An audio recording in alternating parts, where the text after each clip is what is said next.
Hello. We'll get started in just a moment here. Looks like we have maybe a couple people here already, which is wonderful.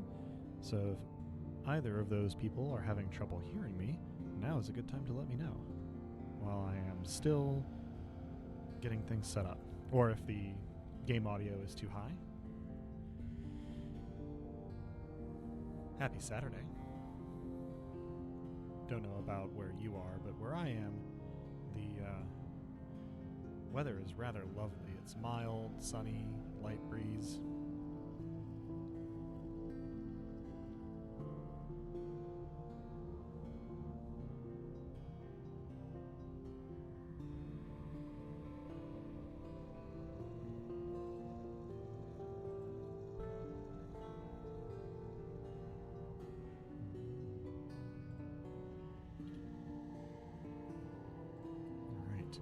Tweaking a few things here, seeing, I guess, if anybody else shows up or somebody who's here reports any difficulties, and then we'll get to it. Hope everybody's doing wonderfully today. Get my little PNG tube boy ready to bounce around in the corner of the screen.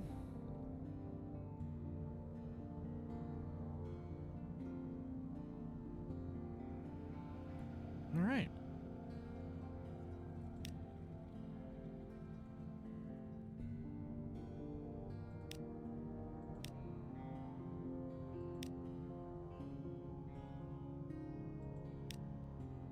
Away we go.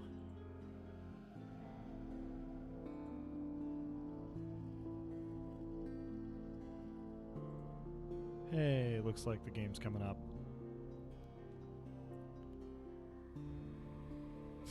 You can sell tomb colonists to the tomb colonies. This isn't slavery. They're tipping you. Alright, let's see. Yeah, we are in a bit of a pickle, as anyone who was here last time will know. I probably kept the stream going last time longer than I should have. And this is a bit of a problem because I stopped paying as much attention to what I was doing as I really need to. And well, among other things, I spent most of all my money on things that I cannot, in fact, equip, like a forward weapon, an aft weapon, and an aft component, a concealed compartment. I'm not able to actually use any of those things, as it turns out. Currently, I would need a different ship, but I just spent all the money that I could have been saving towards buying that different ship. So, we are going to try and keep this poor captain alive as long as we possibly can. Though how long that ends up being, anybody's guess. Not super optimistic at this stage, because, well, it's just not looking so good. The good news is we're pretty well provisioned. We have a lot of fuel. We have a fair amount of supplies. We don't have that much terror. Our hull is doing all right. Not too much to worry about. Looks like we got our port report from Gator's Morn already, and it is otherwise pretty dangerous to be here, so probably not going to stick around for a long, long time. But I'm going to go over to my journal and just remind myself here of our obligations to the Blind Bruiser. Let's see. Collecting cargo for the Cheery Man. Collect from Khan's Heart in the Salt Steppes. Don't come back to London without the package. That's sort of our main thing currently. So, if we check our chart, we're at Gator's Morn right now, and Khan's Heart can be, well, the Khanate in general can be kind of anywhere in kind of the middle of the chart here. Not a whole lot that we can do other than just start exploring and hope that we do not die. Which, you know, good luck, me. So, yeah, let's set out. And, you know, if we sink, then we sink. And if we sink in the next 10 minutes, then Well, my initial plan was to start playing a different game when this captain sank and come back to this one sporadically. But, you know, if it's really, really fast, then maybe we start a new captain during our play today. Making some discoveries here. Got another secret. Discovered Moody's Light and Purell Point. Fed our crew. Just head on east, why don't we? Here the wilder airs mingle with the airs of the near reaches. Demo's Gate, named for a navigator lost above. How did his bones come below? Good question. As I'm sure Draskarias would say if he was here, not a wise one. Our bat found something. Oh, that's got to be a good omen. This is the first time our bat has found something for this captain at all. So let me see where Demo Island is. Well, let's head there. Put into port. Here at Demo Island. Just discovered it for 50 fragments. Excellent. Discovered the Iron and Misery Company funging station. The air trembles. A breath of change passes.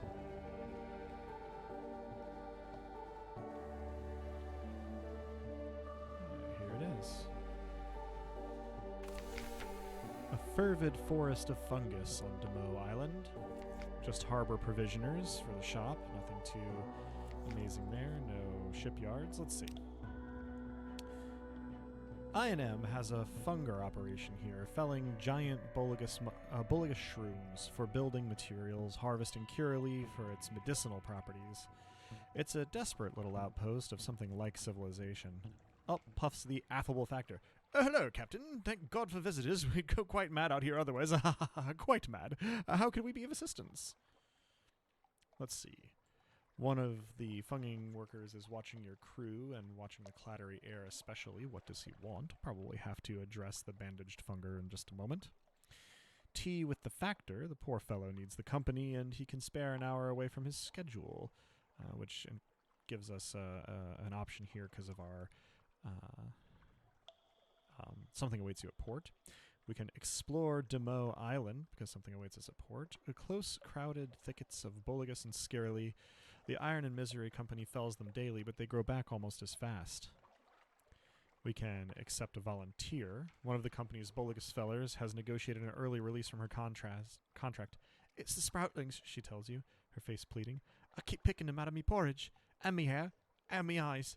Take me away. I'm a good worker. So that we could get one crew for one echo with something awaiting us in port. We can compile our port report. The Admiralty likes to keep an eye on Iron and Misery's activities. And we can attempt to gather supplies with a 60% chance for a positive outcome. Some of the island's fungus is good to eat. Some is poisonous, hallucinogenic, or mischievous. Good luck. So I don't think we're so hard up for supplies that we need to try and forage for them. Let's go ahead and get our port report. The business of spores. Of course, I&M's activities here don't seem that interesting. Nevertheless, record what you can. We now have one port report for Demo Island. Let's see what this bandaged funger has going on, since that doesn't take our something awaits you in port away. So one of the funging workers is watching your crew, and especially watching the clattery air. What does he want? It does seem like magic mushrooms should be worth more, but I'm guessing that denizens of the Neath maybe do not value altered states in quite the same way as we do, and they have other options, as we may, in fact, discover. In the meantime, they would be dangerous to encounter, I think, unexpectedly. So here we go. Whispered confidences. The tomb colonist draws you a little away from the clattery air. Don't tell her you met me, he says in a hoarse rasp. Her mother cut my voice, hoped to fix it so I wouldn't be able to look for my daughter, so I wouldn't want to, he wheezes. Didn't work. Operations never completely effective. Need to know my daughter's well, happy, finding enough patients, getting enough to eat, and so forth. In exchange for the simplest news, he explains himself. I am her father, he says. Ordinary engineer, not the sort of parent she would want. If you wish to tell the heir about this encounter, you can do so by speaking to her. We now have one familiar with the Clattery heir's father. Fascinating. A little bit of backstory there. I hang on to that for a couple minutes while we do things that are a little bit more pressing. We can get tea with the factor here. We can explore the island, or we can accept a volunteer. Any one of those will lock out the other ones for this visit. We do not have currently a bandaged poissonnier. So I think I'm going to go ahead and have tea with the factor in hopes of maybe meeting with the fellow. An interlude. You sit on the veranda of the factor's house, looking out over the fungal jungle, an expanse of green and sour gold. The air is thick with hovering spores, the scones are stale, even the tea has a hint of mildew. But the factor is good company. He shares odd stories about the Gant Pole where monsters swarm, about the seductions of the principles of coral, the infestation at Featherhaven. He also has a load of Boligus frond carted aboard your ship. He waves away your thanks. I've eaten so much of the stuff I fear I might be transformed entirely into fungus. He leans confidentially towards you. It happens, you know, but one does have to eat rather a lot of it first. So we've lost 2 terror, which is great, gained 7 fragments, and we've gained 1 supplies, which is wonderful. I think that's going to be about it if we don't want to gather supplies in the forest. So let's check our chart and see where we are going to head next. So we've gone a little ways east. We probably need to start angling south a little bit if we want to find the Khanate, though it can be a little further north sometimes. Either way, try to fill in our map at least a little bit. So here goes.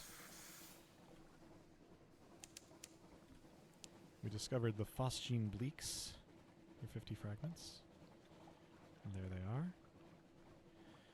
Hopefully we will find, he says, searching his memory banks from the last time he played a significant amount of this game, hopefully we will find the Khanate before we find the Sea of Voices.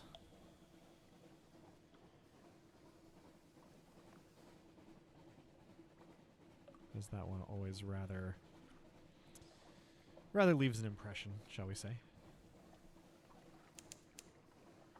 No islands in the Zebat's range, not entirely surprising. Here, the slate-black sea is like rippled glass, spiked with light from the roof. Got our Zebat out there again. Trying not to get too trigger happy with the chart button here. Azalea raises her head, sniffs sharply. Blood on the wind. Ah, also, greetings, Caterjunes. Says, I for one am impressed in only the scariest senses of the word. You are in the right place, for sure. Let's see. Alright, don't need to go too much further south, so let's start angling over here to the east. Oh, we're getting bat swarmed. Not my favorite thing. Ow. 5 points of damage. But we do. Bat swarms, at least, are not super threatening. And we did get to use our upgraded gun. I think we're just gonna try and reduce our terror here. We've lost 2 terror, down at 4. So of all the things we have to keep an eye on, terror we're probably doing all right on. I suppose that...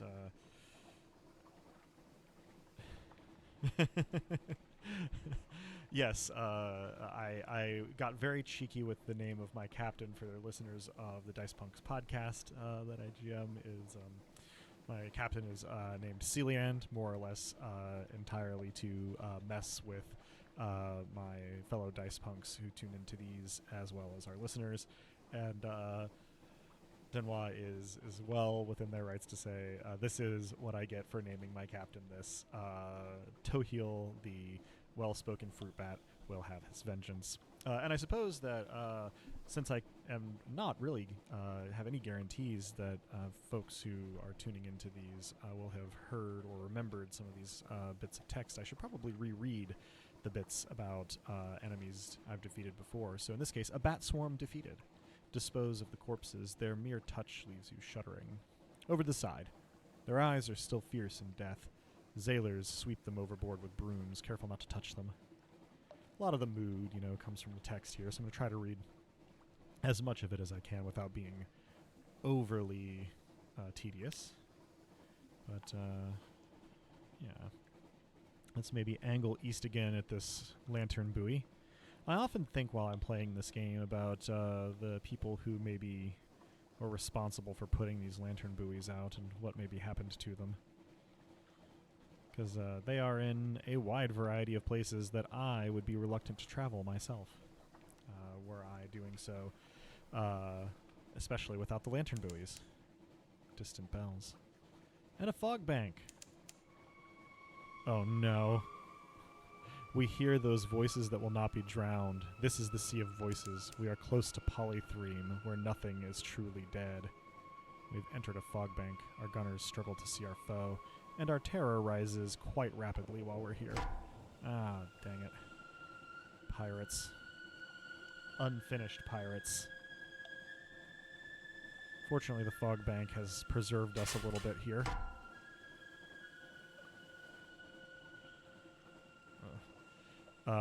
This might be my favorite / least favorite music in this game. It is excellent, but it is also upsetting. We've discovered Polythreme, forlorn, endure, and gotten a new secret. So let's see if we can't dock at Polythreme, if only because it will make the pirates leave us alone. I don't love it here. A brisk spatter of spray. The Untersee is restless.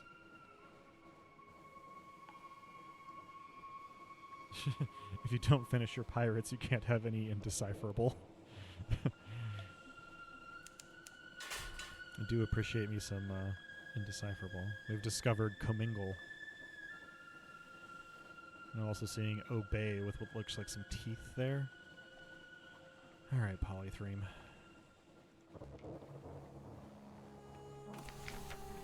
Polythreme. Here is screaming. Those pirates haven't had a final proofing. Yeah, here indeed is screaming. So let's see. Shops-wise, we have only the weirdest things that we could buy and nothing that we are able to sell here. Temple of Labors. Bring material. Buy, sell. Shipyard-wise, nothing really. Chat seems to be having fun. Let's see. Polythreme. Taciturn clay men, evasive clothes colonies walking like humans, cobbles that groan underfoot. On the hills above, a palace villa of marble, but even that writhes like buried bones in an earthquake. We can gather intelligence. What news from Polythreme? We can have shore leave. Drink beer that wails from cups that sob, if you like that sort of thing. Since Polythreme is an expensive place to reduce terror. It takes 30 echoes. We can carry claymen to London. Are they passengers or cargo? They're certainly the easiest passengers imaginable. Unless, just unless, one of them turns out to be an unfinished clayman. We do not, I don't think, have 6 units of cargo space available, so I don't know that we can do that one. An audience with the king with the 100 hearts. The clay broker, leaning on his copper staff, examines you coolly. The king will see your little friend, he says. No, he won't see you, not just now. He gestures for you to hand him the watchful curio, which is why we can't do this one. We do not currently have a watchful curio to hand over. But, hey, gives us something to look for. Let's just get a port report here. What could go wrong? What news from Polythreme? What lives?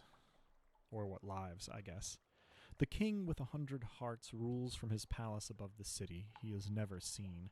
He makes no treaties with other lands, but there's unrest in the air. The clay men you speak to are obedient and humble, but they speak nervously of those who are not, the maimed, the rebellious, the unfinished. We have a port report now.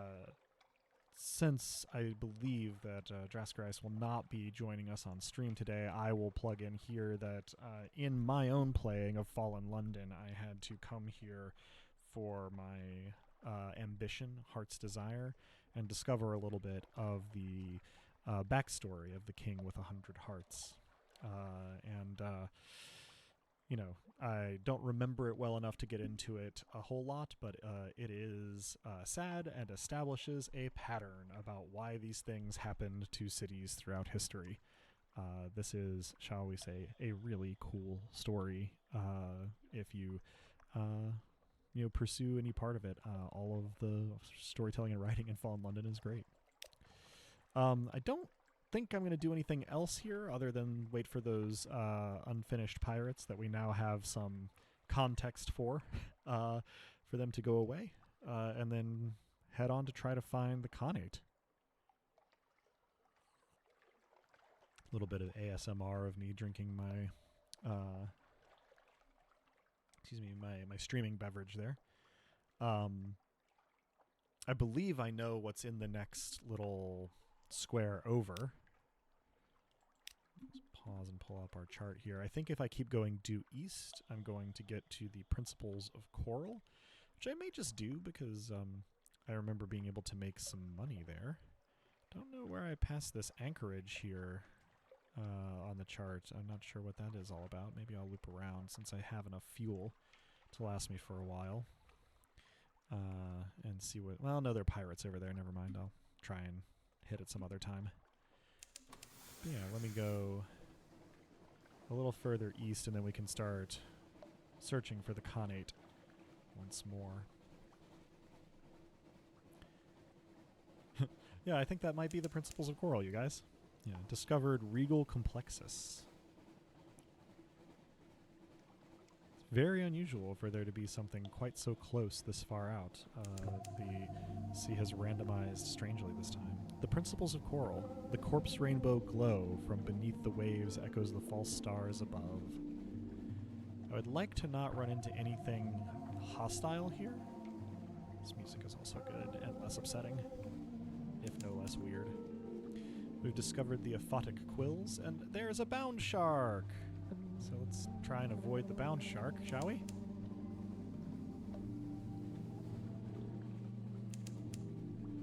Discovered Errant's Gyrus and Port Cecil. The air trembles, a breath of change passes. The bound shark will not be able to get us in Port Cecil, I don't believe.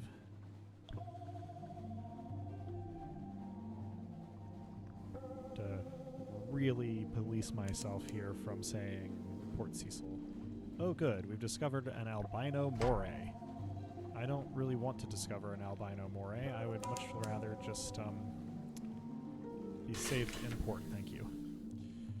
Whew. It is dangerous out here for a very crummy early ship, you guys. Pardon me.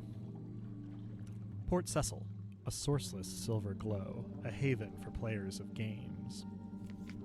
Harborside provisioners will probably buy a few supplies here, even though they are expensive. No ships. So, Port Cecil.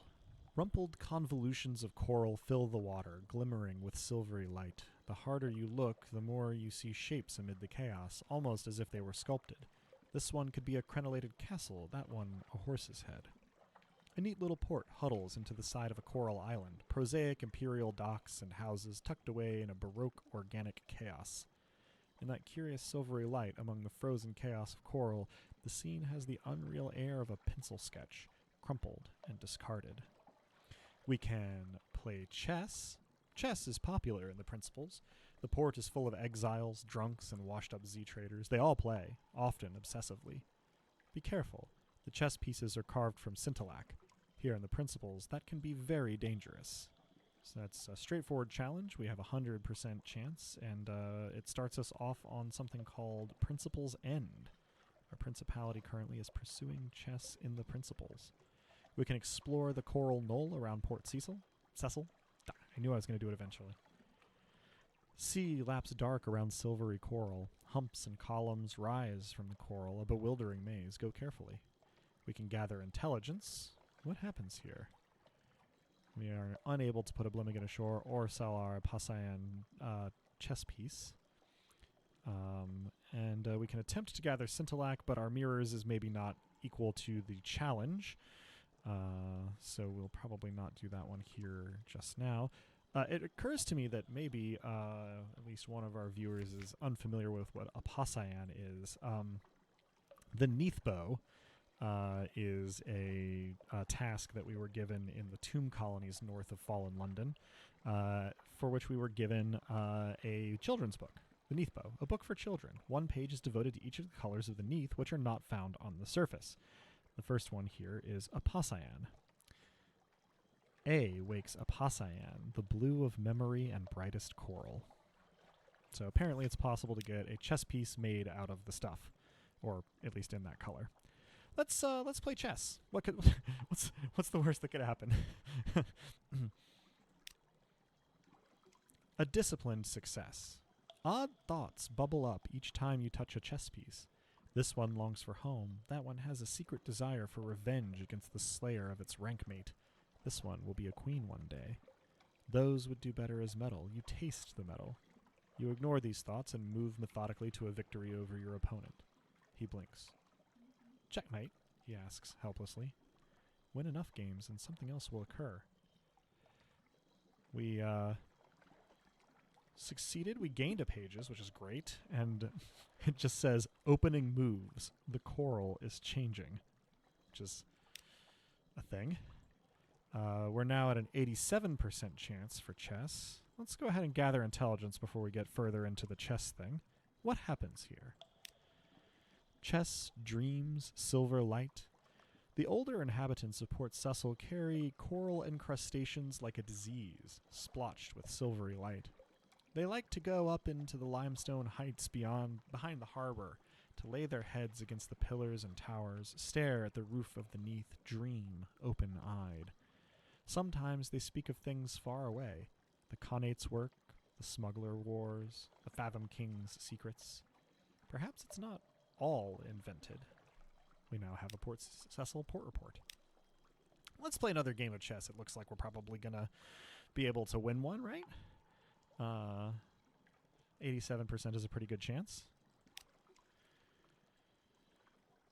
Same text, it looks like.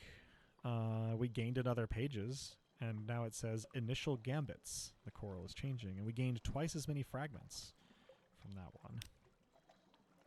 We now have a very chancy challenge for our pages. So maybe we'll save that one for another visit, should we live long enough. Actually, now that I say that, we may not live long enough, so, you know, YOLO. A distraction. You don't often look at the chess piece. No, you don't often look at chess pieces, not really look. The bishops with their hooks, the knight with its mane and teeth, the kin and the cream, white mingled with red, the roots that pin the corner of the board down to keep you safe from your opponent. You lift a paw to toy with it, touch its velvety pads. Checkmate, your opponent says. She grins. Looked too closely, did we? You need to be careful with Scintillac chess sets. Her face is blank and white as the dome of a chess pawn. Get out, get back to the ship until the waking dream of the coral clears. So the penalty here is that we gained 5 terror from that. So we're now at 14 terror because our chess game seemed to put us into something of an unpleasant fugue state. I know I said I was going to buy some things, but I forgot that I only have 94 echoes currently, so don't think I'm going to stock up on provisions. Again, what's the worst that could happen? So we are quite a ways out east now, so I'm going to start tracking sort of north and back west. 5 terror is the normal result from chess. I mean, usually I pick up 5 boredom, but that probably says more about me than it does about chess. So maybe if I understood chess better, I would see the true terror of it a little bit more Bloodborne style. So yeah, let's loop north and west a little bit. We can maybe, you know, cut back south on the west side of Polythreme again if we need to. Just kind of remembering how amazingly large an endeavor it's been every time I've filled in an entire chart in this game. Like it takes some doing, though I've always had fun with it. It's just a really good game, you guys. All right, let's see if we can let this moray wander off a little bit before we get going. I don't really want to fight something that many hit points, especially without the flincing cannon that we were unable to equip. For anybody who did not tune in last time, our flensing cannon is a Britomart Leadbetter and Stain Rod model flensing cannon. It does extra damage to creatures. Also, it's called a flensing cannon, and you can have that for free, along with the 5 terror it brings you. Alright. Let's see. I think we're clear of the moray now. Hopefully nothing else awful is waiting for us nearby. Let's send out our Z-Bat and head a little northerly. We discovered the Tetronic Lobe and the Tides of Appetite. Some distance to the west. Sure. Let's go to the Tides of Appetite. Sounds great. Discovered the Tides of Appetite. We're back in the Sea of Voices with its distinctive music.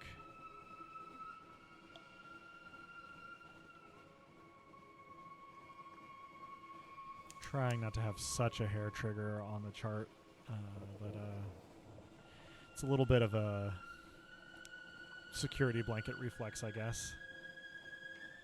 Laughter from the foredeck. It's January 8th, 1888 currently. We discovered Eisheven, I guess, and Godfall. Oh, hi Godfall. I forgot about you. Which is really quite silly of me. Still don't know what that little anchor out in the middle of the fog bank is, but the fog is still there, so let's go see about Eisheven.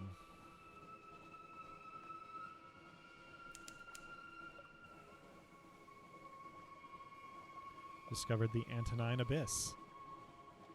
I fear the deep sea. In real life, I mean. Godfall. Sometimes, just occasionally, bits of the roof fall off. Be glad you weren't here when this one did. No shops, no shipyard, just Godfall. The brawling bearded men who live here call themselves monks. They pay lip service to Saint Stalactite, which fell from the roof. But their chief interests seem to be wine, blood, and shouting. We can speak with the monks about their newest member. They escort you to his cell. Used to be a sailor, one whispers. We were hoping you could help us work out what's wrong. So that's an Untersee thing, and has to do with Nook, I suppose. Of wine, the throats of the brothers are dry. They'll pay for something to moisten them. We don't have mushroom wine for them. Of blood, we don't have a hunting trophy for them. Offer them a hunting trophy as a gift for their collection. Of shouting, let them tell you about the past and present events in the monastery, which will get us our port report. Or explore the shattered citadel. Before the stalactite was a monastery, before it ever fell from the roof, it was a citadel. The fall shattered it and killed all its occupants, probably. Why don't you take a look?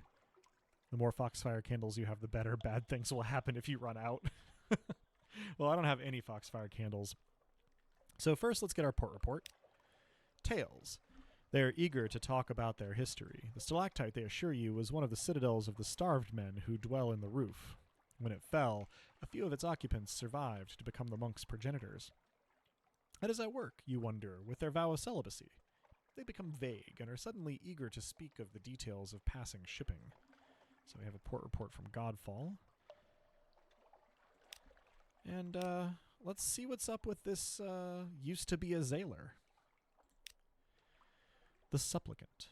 The old bearded man sits cross-legged and naked in Godfall's smallest monastic cell. At the sight of the group, he flinches. His wrinkled skin is covered in faded scars. No more freedom, he whispers. 10 of the clock we sweep. 15 past 10, the clock we wash. There are orders. There must be orders. No more freedom, please. A monk hands him a mop and bids him clean the entire chapel by first bell. The supplicant squeezes it tight. Yes, master, he whispers, tears of gratitude welling up in his eyes as he scampers off. There's an awkward silence. He should make a very devout monk, one of the others ventures, once we finally get him into the habit. All right. So that's all we've got from Godfall, it would seem. Not too much else to do here. I guess while I'm here, I'm going to go see if I can't find that anchorage in the middle of the fog. It might just be a light ship, I guess. But feels silly to leave without doing so. And then, just search around this area, this particular column of the chart for the Khanate. Wish me luck, I suppose.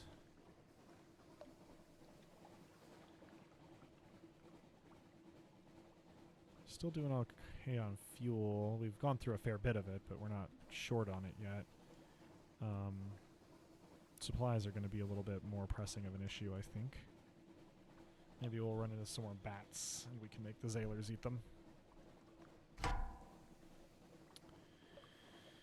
The unfinished pirates are still here. Alright. Maybe I can just mostly slip past. We're not doing a whole lot of damage to them, are we? And I've already gone past whatever that anchorage was supposed to be, so maybe it's just a bug. And if it's not, I'll just come back later. We did discover the unfinished pirates this time, so we got some fragments out of the deal. Some more terror. Ate some food that we don't really have to spare. We do seem to be clear of the pirates, which is good.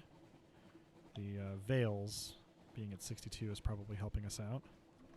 See if our Zebat finds anything. We watch for the fungal pads in the Sea of Lilies. There is a prison here guarded by knot oracles. We've discovered Peterson's Rift and an albino moray from the Sea of Lilies. And our bat found something underwater some distance to the southeast, which does not help us currently because we are without a submarine.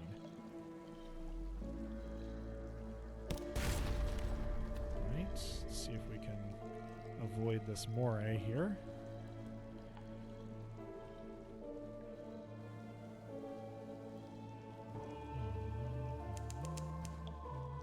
I guess I really don't need to be singing. You can hear the music just fine yourself. But yeah, let's put in at the, what is that, Sea of Lilies, just to the south.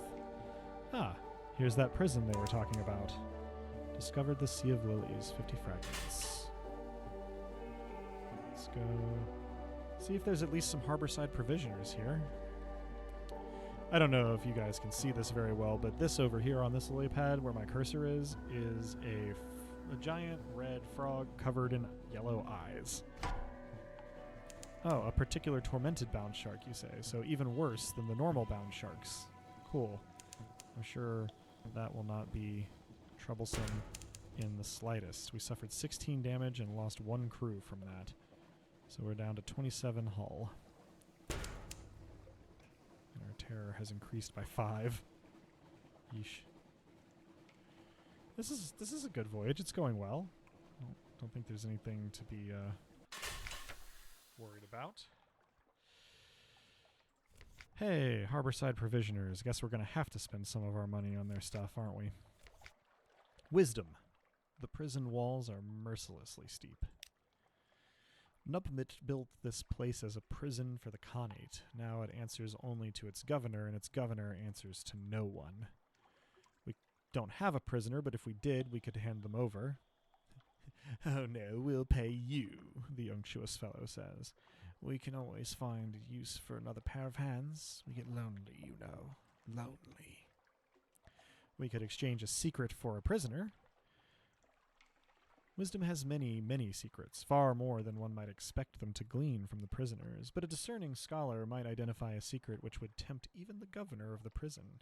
This is unlikely to be profitable unless you have someone specific in mind. It takes a searing enigma and pages of 175. For reference, our pages is currently at 30. So that'll be a little while coming. We could compile a port report, watch the comings and goings. We could ransom a prisoner. Wisdom will release prisoners on payment of an eye-wateringly high redemption fee. It's not entirely clear whether this constitutes bribery or a legal instance of Kaganian mercy. It's unlikely to be profitable unless you have someone in mind. A high-risk challenge for hearts, and takes 3,000 echoes, which is what we would need, by the way, to buy a new ship. So we could rescue a prisoner, a high-risk challenge for veils. Scale the walls, enter through the outflow pipes, evade the guards, secure your rescuee without raising any alarms. Don't get eaten by giant toads. You only get one chance at this. It is unlikely to be profitable unless you have someone in mind. And, yeah, we don't have someone in mind, so we're not going to do it. Let's compile a port report, though. Ships from the Khanate... not so many goings. Ships from the Khanate are most common, but you see Chelonite vessels, polythreme triremes with chained and sulky unfinished men, corsairs disposing of their miscreants, and even one furtive Iremi skiff. The wardens pay them well for their prisoners. Alright, let's buy a couple of supplies here and hope we have enough fuel to last us, because we are down to our last couple of echoes here, and... well, it feels like we should be relatively close to the Khanate because of, you know, it's their prison and all. But, I don't know. Let's see what we can do before we expire.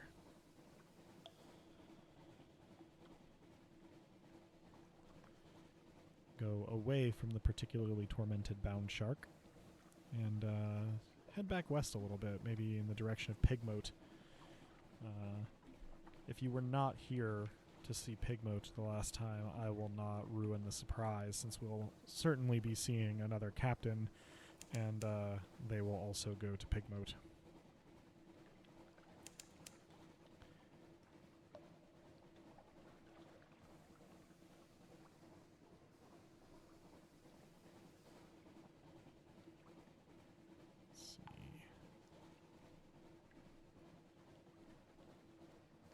A lot of fog in this part of the Z. Not incredibly thrilled about that. Though I suppose it's mostly fine. Hey, a friendly ship. Let's see. A baked breeze rises, the improbable scent of stone out of some distant desert. You are close to the Salt Lions. On the horizon, a sickly yellow light glimmers for a moment, then fades.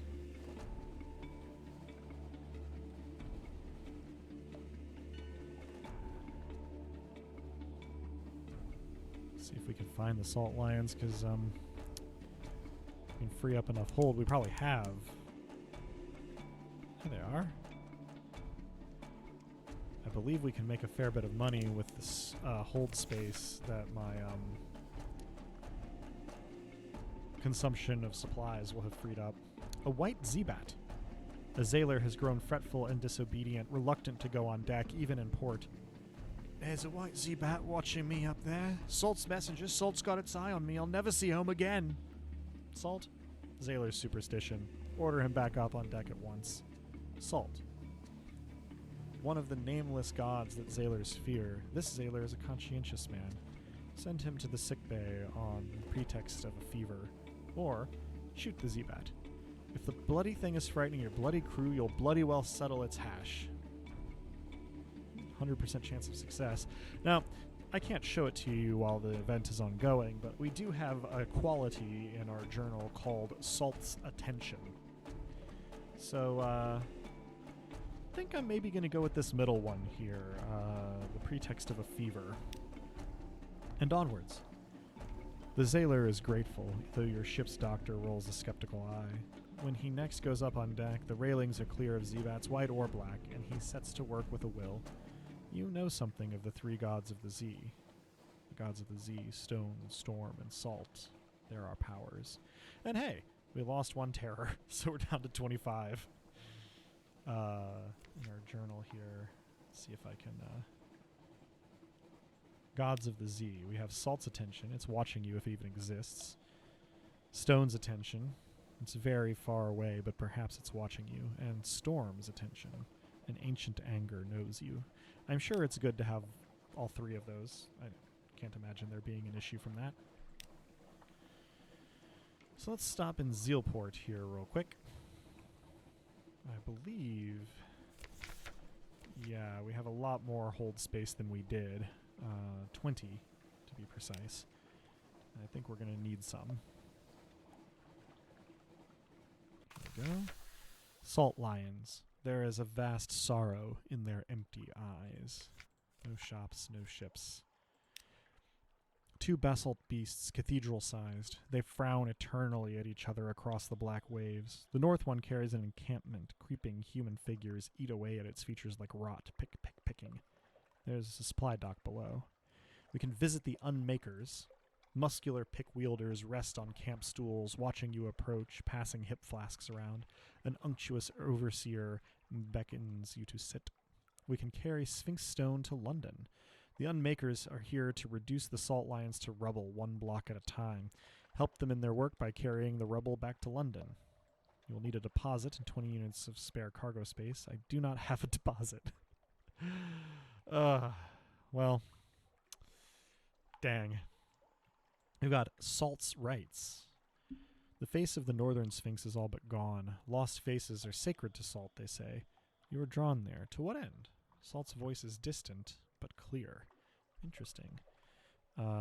We don't have any extraordinary implications. We are not defiant against the gods of the Z. Something awaits us in port. And, and we can compile a port report. Time, basalt, dissolution. Let's do that one first. Notes for the Admiralty. Record the activities of the Unmakers, such as they are. A rite of stone and silence. Blow by blow, the scholars convert stone to secrets. And, yeah, let's do Salt's rights. What do we got to lose, right? Into the Z.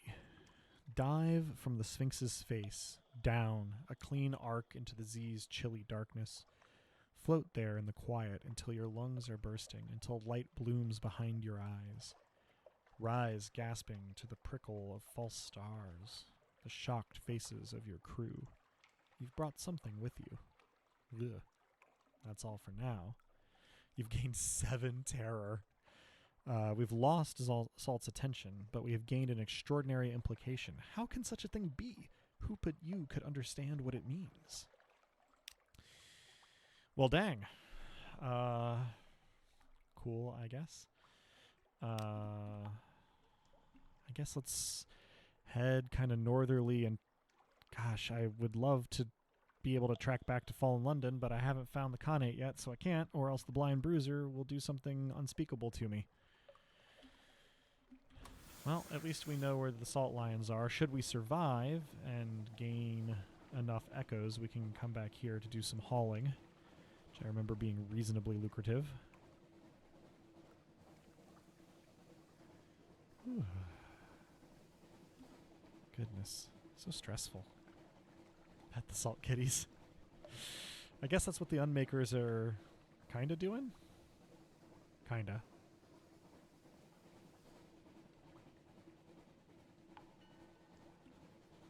Oh boy.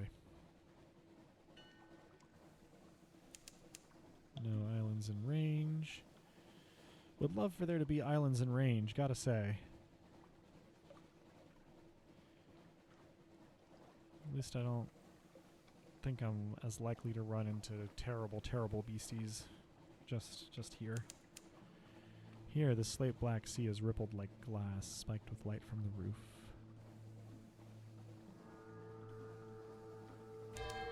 There's something. The waves are flecked with light. The crew, no islands within range.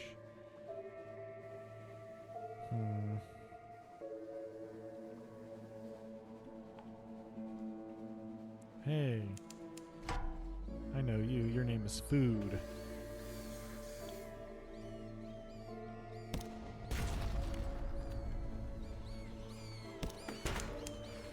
Dang. Lost one supplies. This is what I get. My hubris once again.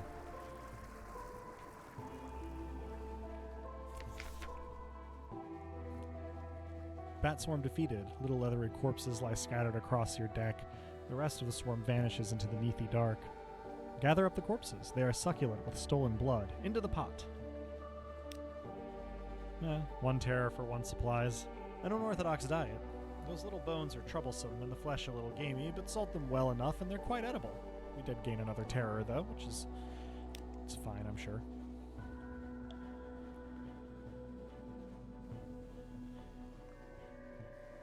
I guess one reason to hold off for a slightly more expensive gun is to be able to kill bat swarms in one shot so that you don't have what just happened to me befall you. Let's see what our bat says. No islands. On the surface, the sun still warms the earth, or so one assumes.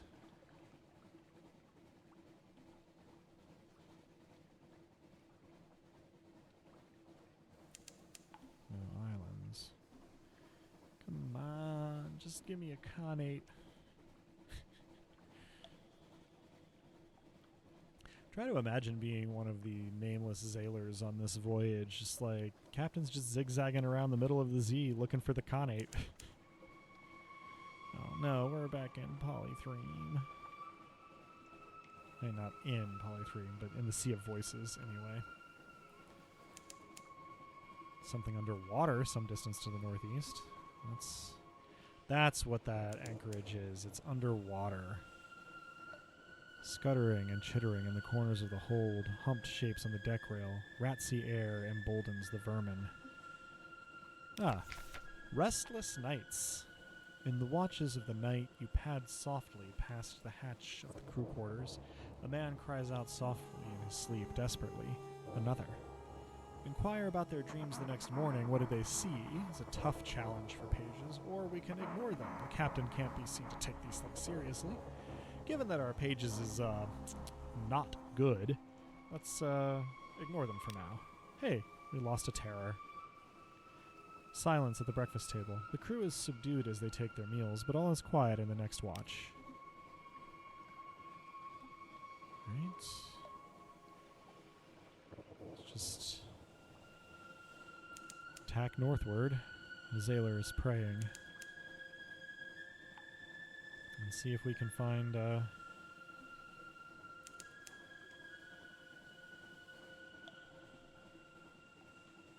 Khanate. I think we might be on our last legs.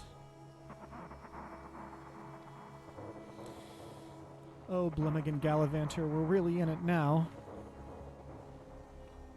That's our mascot, the Blimmigan Gallivanter. We discovered Bonnie Reefs. Somehow we, skipped discovering a section there. And we're definitely too far north now, so... yeah, maybe we can get a free meal out of the Factor on Demo Island again.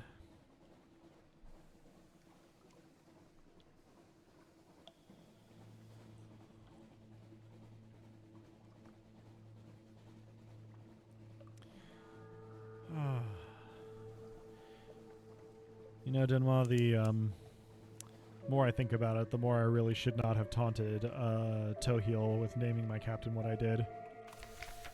Some sort of beetle has invaded your morsel of ship's biscuit. It waggles its antennae impertinently. Alright, let's tea with the Factor.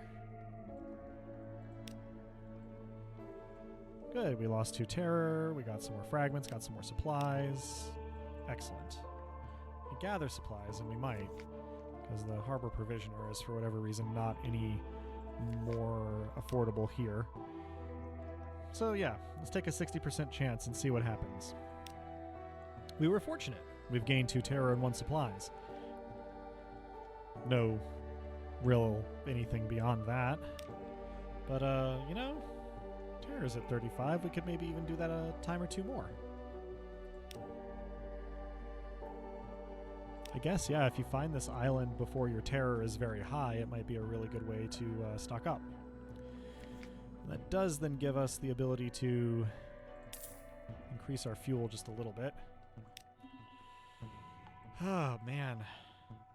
I would really like to find the Khanate, you guys. Well, let's sail down this little middle stretch here that hasn't been filled in yet and see if the Khanate is a little closer than it usually is. If not, we can kind of kick off to the south here. Maybe it's south of the Sea of Lilies. Not that we'll make it that far on the supplies that we have, but you never know.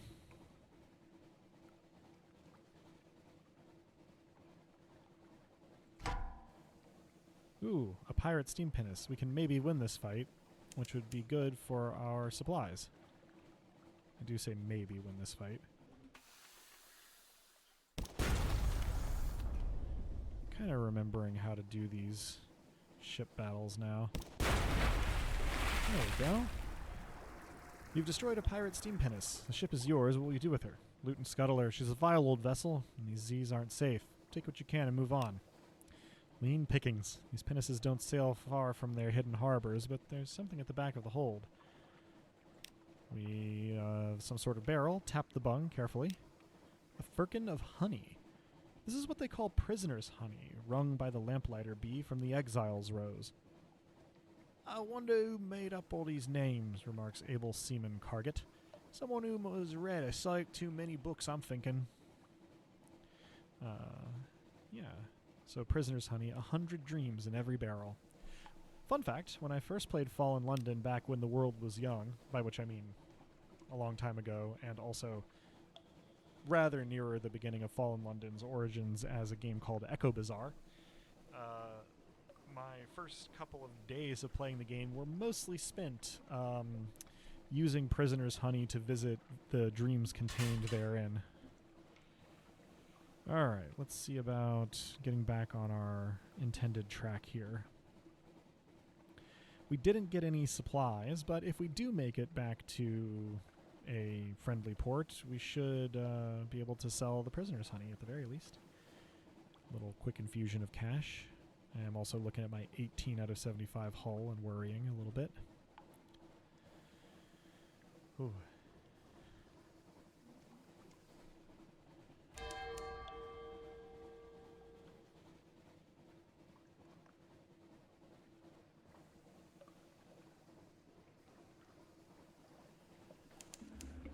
Stalagmites loom like in the distance like the cranes of Wolfstack docks, but vaster. The Corsair's forest. Our lookouts are watchful. Shepherd's Wash, the salty hinterland of London, home to hermits, nuns, and shadowy business. So in relatively familiar waters at this point, let's move a little away from where there are likely to be powerful piratical prowlers.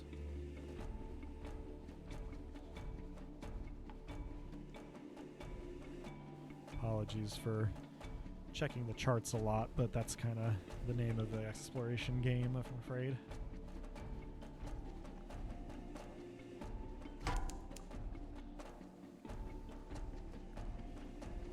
Do our little pirate hunting song and dance. Hopefully.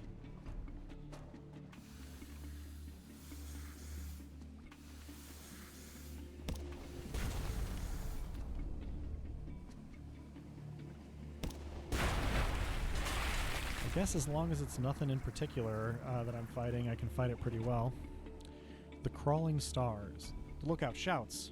Far above, the false stars in the cabin roof are shifting, a rare and ominous event. What now? Record the change and assign a name. If the new shape seems well omened, your crew may be cheered. Who knows? Matter of luck, it could go either way, 50-50. Or, eyes on the deck. Forbid them to look. You can't really stop them, but you can at least discourage discussion. They won't like it, but it's safer. Well, given that we are likely not going to make it back to London, you know, never say never, but let's try our luck. The Raid Wheel.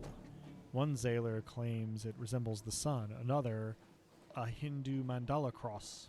A third suggests the rose window of Chartres Cathedral. This excites mockery. Nevertheless, the reaction is positive. We were fortunate and lost 3 terror. So we're down to 31 again. And also, our prize. The same text, same text. A stout crate. Crates! The source of sustenance, the fundamental element of cargo. 2. Fuel. Coke! Like coal, but more so, as the Department of Infernal Rarefactions would have it. Awesome. We are about as lucky as it's possible to get with that. Hang on, there's a port over here. Just a light ship, I think. Or, I guess not a light ship in this case, but might as well put it on the map. Chart, whatever.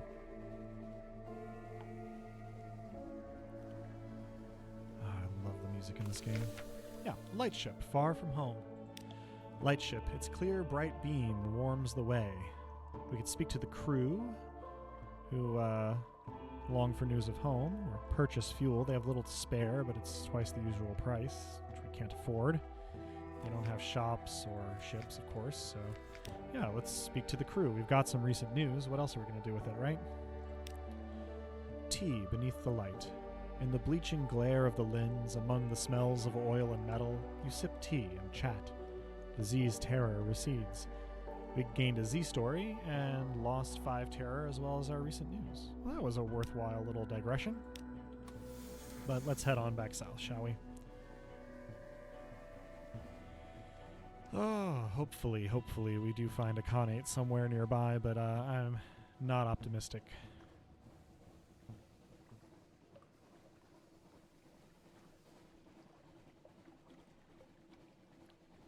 Follow the buoys. Hey, we found Station 3, some distance to the west. Namely, over here. A little bit of a digression, but it would fill in our chart, and we are pretty close. Also, it is another delightfully ominous piece of the puzzle that is this setting, so why not?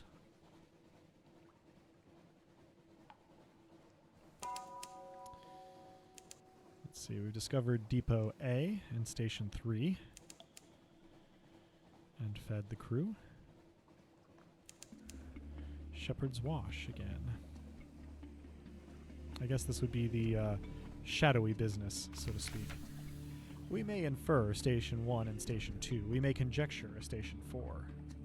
Station 3. Machinery hums behind high steel walls. Up the hill, there are visible outlines of warehouses and a building with a spire. But the lamps are low where they burn at all, and your ship is the only one in harbor. Let's see, we could train our telescope on the shore. Might be best to get a look from a distance. Can deliver a long box that we don't have. It says the only way past the walls is an unimposing but sturdy-looking triple-locked gate of silvery metal. A sign beside it reads "Deliveries." The gate stands open. We need a long box to enter Station 3 and explore further. We could try the gate. The only way past the walls is an unimposing but sturdy-looking gate of triple-barred silvery metal. A sign beside it reads "Deliveries." Or we could search for signs of other visitors. It never hurts to know what you're up against. Tough challenge, the 40% chance. I mean, let's train our telescope on the shore, I suppose. Church or something else? You stand on the high point of your ship and look to the shore. There's a steepled building on the horizon, by far the largest thing in sight. No cross marks the top of it, nor any other symbol you recognize. You now have a port report of Station 3. On the very edge of London's influence, curious matters are conducted.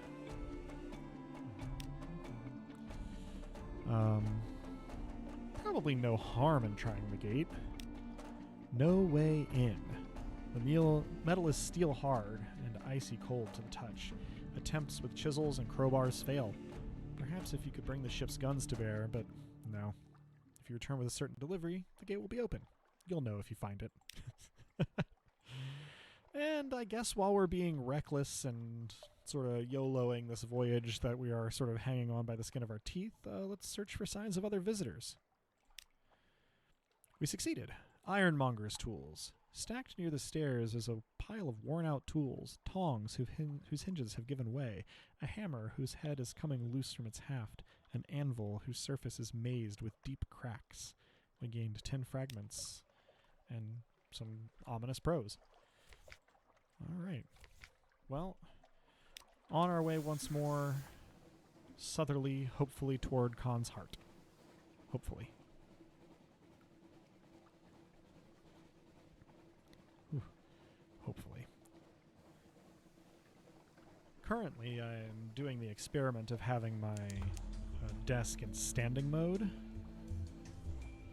We may take a break when we sort of succeed or fail to let me sit down, as it is starting to show up on my back. January 17th, creeping tendrils of fungus, Z-weed, unnameable flora. We enter the snares. We've discovered the Dubois maelstrom.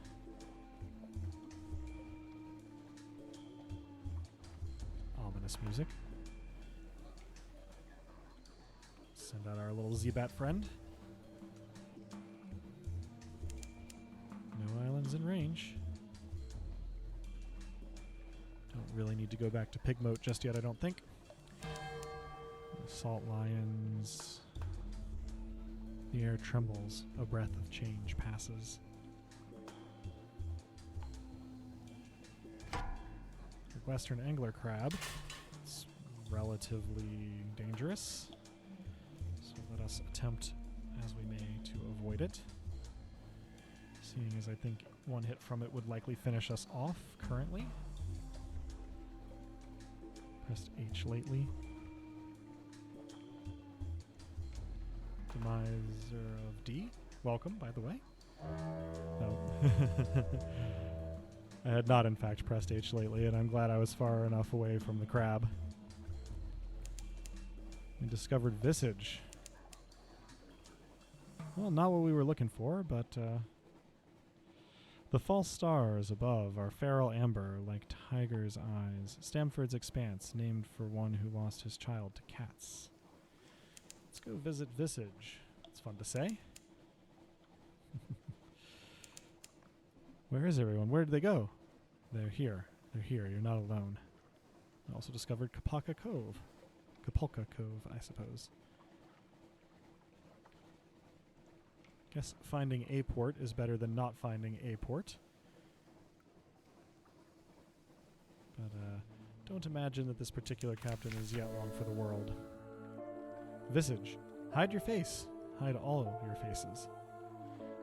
Now that I am here in port, welcome to Miser of D. I had indeed forgotten what the H key did since the last time that I played this extensively, so thank you for the reminder. No shops, no ships. Here we go. This is the port of Visage, where faces may not be naked, except one, a stone monument the size of a village church, serenely gazing upwards, flourishing of years. You can, in fact, see it in the background there.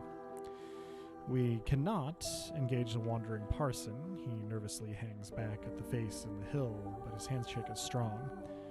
We can create a port report, can at least interview those who are leaving, or we could go ashore, inward and upward. Once you set foot on Visage, you may be here for a little while. We probably won't do that, as we have this need to find the Khanate first, but good to know where we are and when we can come back. Let's get our port report. That will have to do. A departing merchant gives you a confused account of crocodiles and honey cakes and something about ear blockage. To this, you add your own impressions about the street layout close to port and the types of commerce here. When the lights are especially bright, it is possible to make out the details of the profile of that great stone face. We now have a port report of Visage. What were you today? What were you? Or were they today? All right. Well, we are nearing what is likely to be the end of this voyage, but let's make our way back east-south of our furthest little bit of exploration in the past and see if we can't discover ourselves a Khanate. This little pirate ship, I think, is moving deceptively fast. I feel like it is probably a little tougher than the ones we've faced in the past. And thus I will attempt to avoid it, because we are in a pretty fragile state right now. Yep, an Alcaius class corvette. Don't really want that. Discovered the Afarox Channel and the Reef of Roses, which is not, to my dismay, the Connate. But is a new discovery, so that's fun and good. Our fuel reserves are empty. Cool.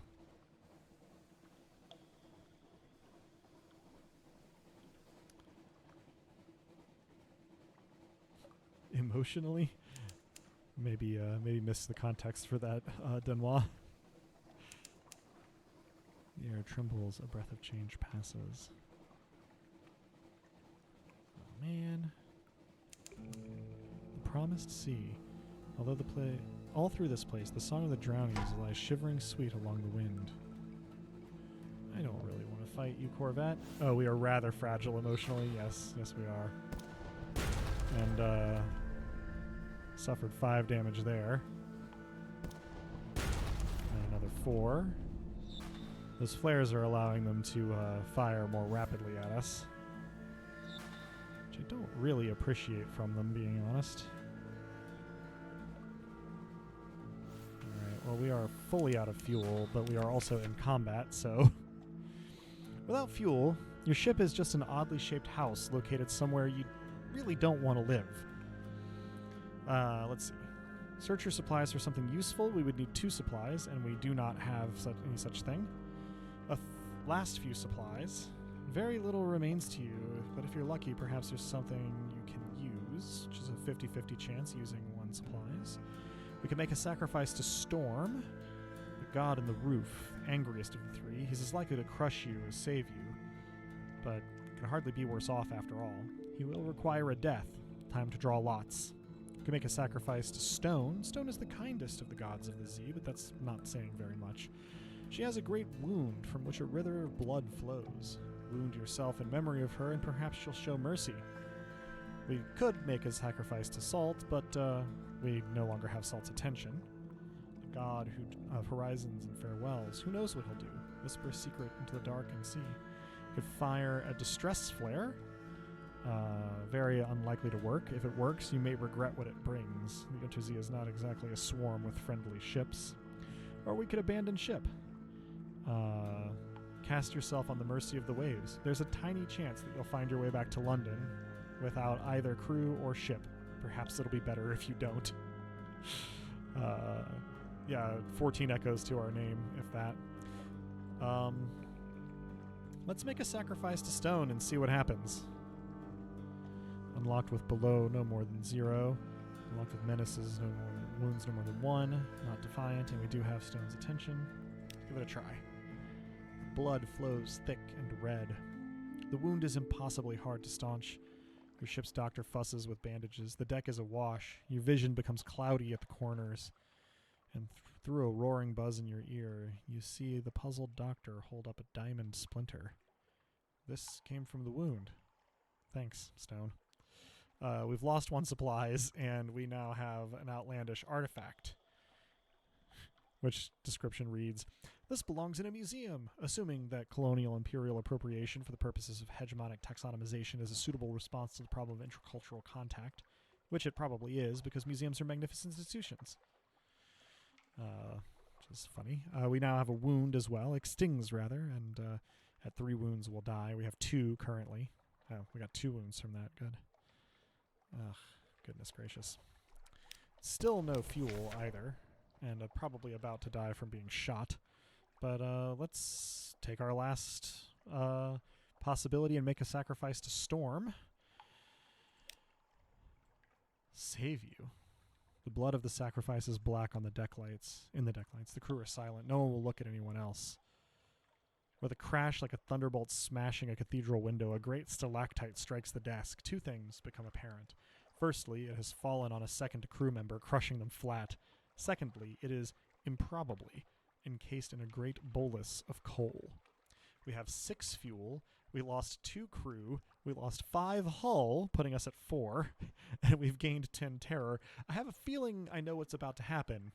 As soon as I close the gazetteer here, the shot that Alcaius-class corvette just shot at us is going to hit and sink us. But also, hey, what do you know? Storm not so bad. Yep. There we go. Shipwrecked. Your ship founders. There are screams, a flood of dark water, the unforgettable sound of a ship's spine breaking. Can slip beneath the waves, because we do not have an ironclad will. Perhaps you'll be remembered in song. No more. Sleep. Our memoirs, quality of lodgings, quality has gone. Your first captain has died. Don't worry. These things happen. Explore boldly with your next captain, and we can choose a legacy to preserve something for our next captain. Captains have died. These things happen. Others will challenge the Untersee. So, we didn't really have legacy qualities unlocked, but we can bring a couple of things over here from Sealand.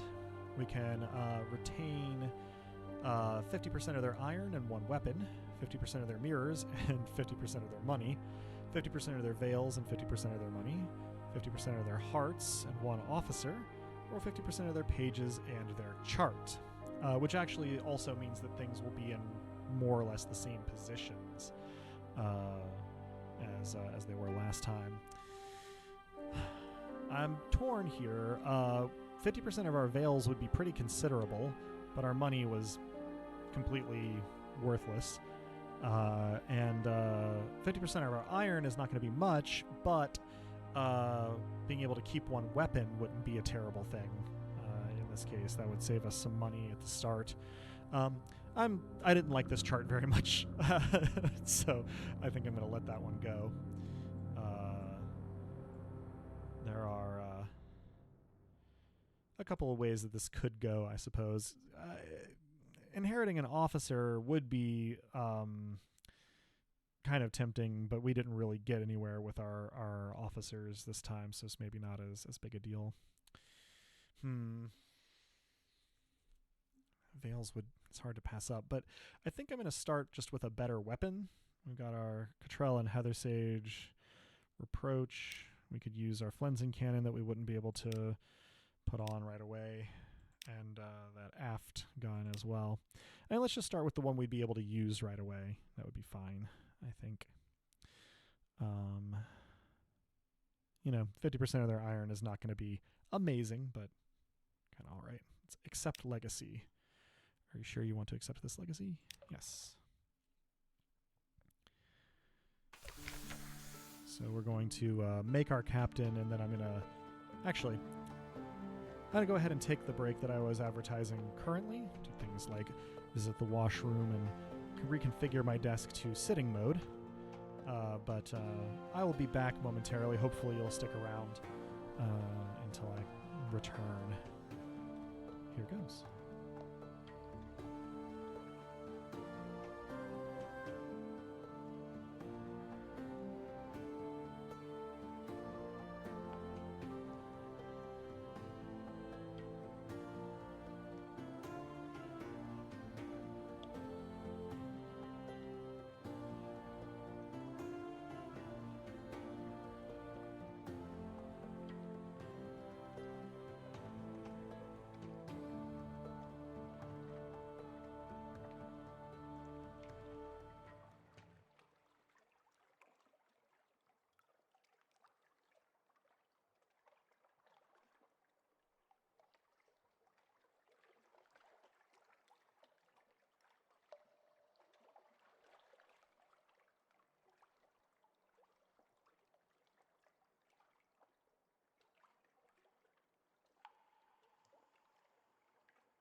And I'm back, assuming that I've put my microphone in the right place to pick me up well anyway. So let's, I think, given that I've been going for about an hour and a half already, just, get a little bit of a start on this captain, and I'll wind down in 30 to 60 minutes, and, true to my word, I'll stream something next that is, next I stream, I'll stream something that's a little different, and we'll have this captain to come back to when the time is right, and the stars have aligned and all that good stuff. So let's get the game footage back on. There it is, and there I am. Look at me bounce. Woo. So I'll go ahead and recap the captain making stuff here, since it's been a minute, and not necessarily everybody seeing this will have seen it the first time. So, captain's making. 3 decades ago, in the reign of Victoria, London was stolen by bats. Now it lies a mile below the surface. It was dreadfully inconvenient for everyone, but it opened a vast black ocean to you. Welcome to the Untersee. I like to choose a past most of the time, though we'll probably do one wreathed in shadows eventually. So we decide who you were and what you want to be. We have a room above the blind helmsman. We were a street urchin last time, so now you're a captain. Now you belong to the Untersee, but who were you before? Last time we were a street urchin with a lot of veils, the skill of subtlety and evasion, and I think maybe this time we will be a poet. Educated and articulate, you seek a sensation at sea. How lucky you had a legacy to spend. Your long-vanished father had a rich patron, it seems. We're going to be a poet. A wise soul. Experience. You have intuition. And your friend, the sly navigator. He's a little vague, but he probably knows what he's doing. Perhaps you can find someone better, eventually. You can talk to this navigator to figure out why he went to Z. Here he is. Competent? Probably. Trustworthy? Possibly. He gives us +1 to mirrors. So, we were a struggling poet. Now we're a Z captain. We gained 20 echoes, 25 pages, and a sly navigator. Someone is looking for passage. Choose an ambition. What does winning mean to you? Your father's bones. Your father was lost at Z. You never knew him, but you've often dreamed of him. Find and return his remains to London for a decent burial. Well, and this backstory does have a father who had some money. We were looking for immortality last time, the Submariner exclusive one. Eternal life sounds like something you'd enjoy, and it's said that the presbyter, the ruler of the Elder Continent, has lived forever.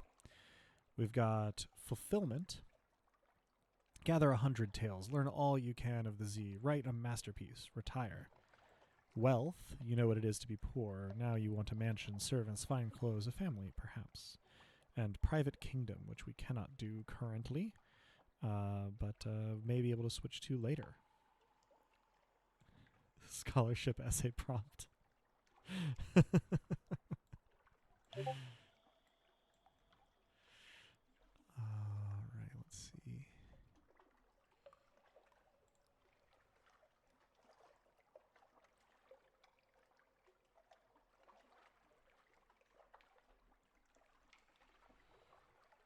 I like the idea with this poet of,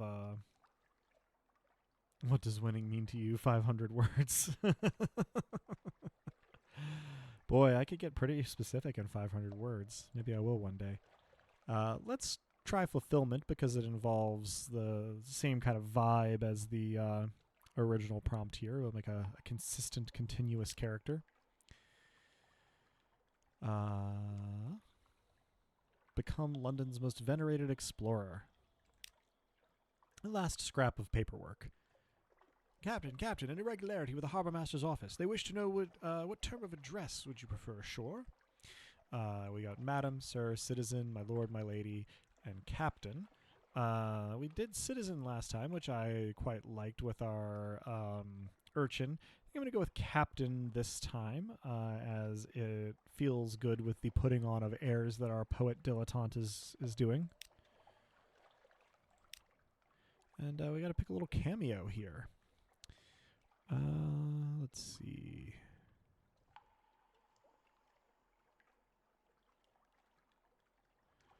Bunch of masked people. This is a person with a quill, which suits me pretty well. On the other hand,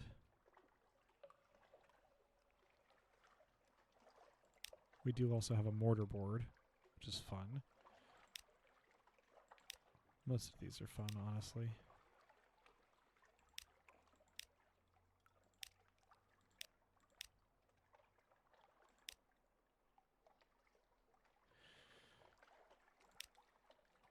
Let's go with our out-of-place top hat, and I think I know what the name of this captain is going to be. In order to make up for my sins with naming the last one Celiand, I'm going to name this one Toheel.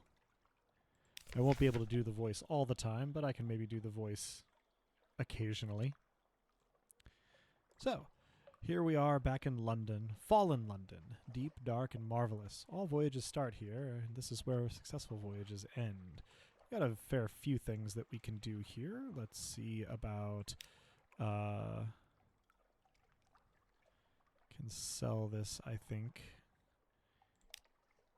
for 50 echoes. We don't need it. We're experts now. We've killed one captain.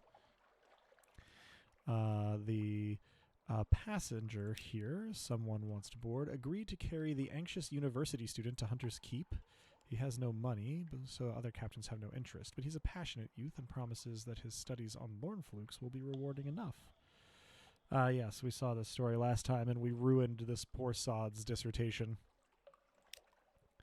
Welcome to board. He jumps for joy as you agree to take him aboard. Thank you.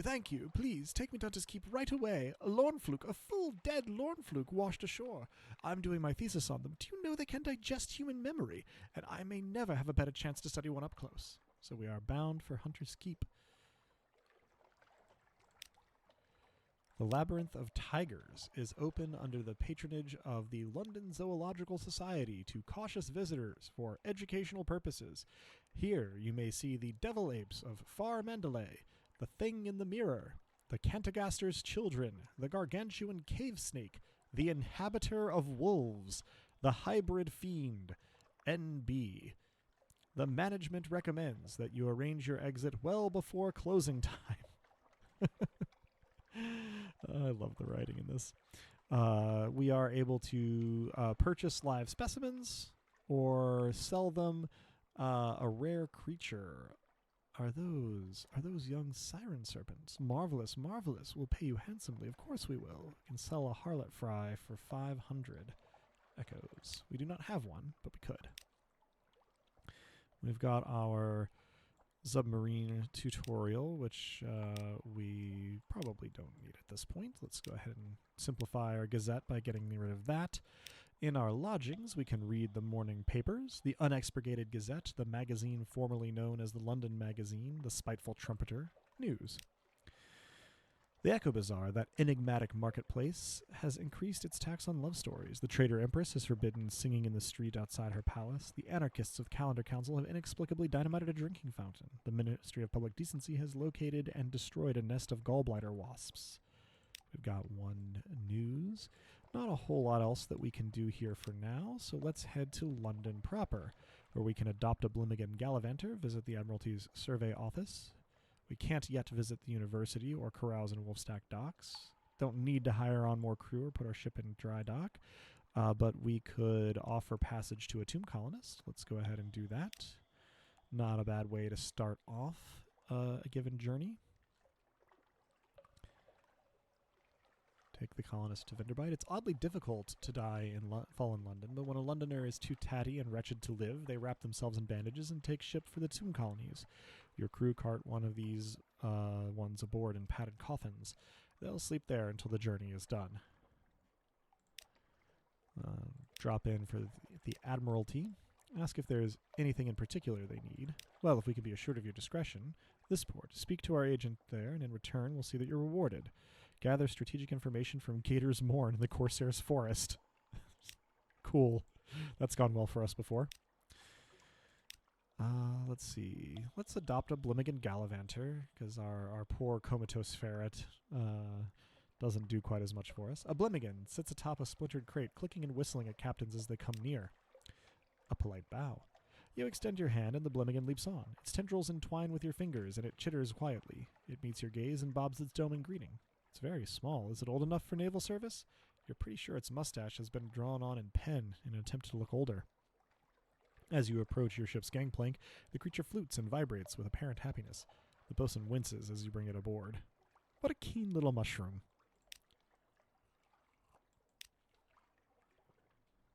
And that's about it. Let's check out our hold here. We've got our Cottrell and Heather Sage Reproach that we bought, which means we don't need our initial doohickey. Our Tomb Colonist supplies.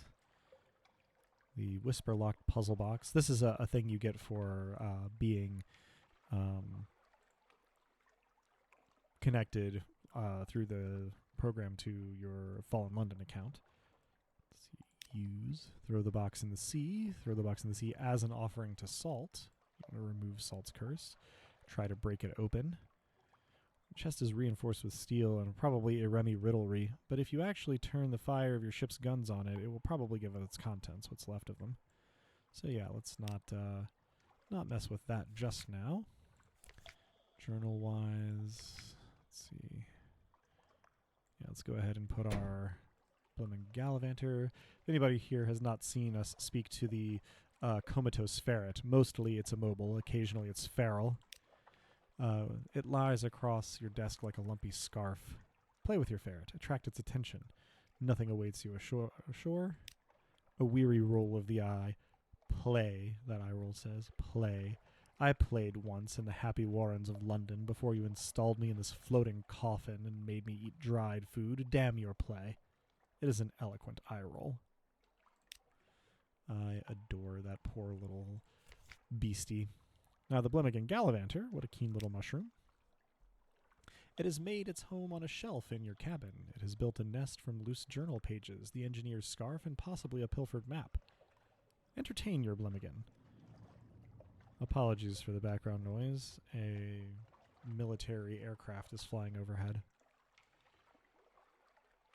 Entertain your Blimmigan. You can see the indentation of a porthole on the rim of its cap. It must have been pressing its face against the windows again. Is it bored? A ticklish thing. The Blimmigan flails and squirms as you tickle it. Its high-pitched warble is almost certainly giggling. When you stop, to check that you're not actually hurting it, it wraps its tendrils around your fingers and pulls your hand back. Apparently, it is enjoying itself. And then our last officer is our sly navigator. The Z, Captain. Look at it out there. It's not our friend. Don't forget that. So we can ask him, what does he want? What does he seek at Z?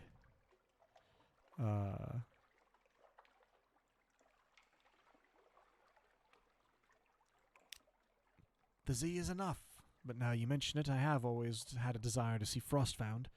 The place where the Z rises to become a castle. The place where questions and riddles do battle for truth. He sighs dreamily, but he is watching you carefully. Yes, Frostfound. Frostfound can be found in the very north of the Z. So, if we get an opportunity to go there, we can maybe get a little bit of a story lit with our navigator. Got 120 echoes, not enough to do very, very much with, and we probably won't need too much in the way of extra supplies for our first voyage, but it doesn't hurt to look and see what might be available. Let's go ahead and sell our Leadbetter and Stainrod reconditioned frigate surplus deck gun Mark II that we have no need of thanks to our inheritance. Can't really get any of our other weapons, and many of them we couldn't use anyway, as we discovered last time.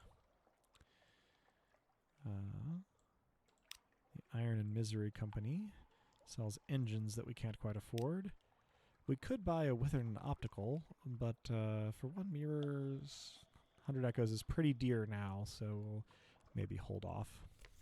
All right. Oops. Let us depart. Maybe get our first little voyage done here, and then it'll be about time for me to wrap up. Here goes.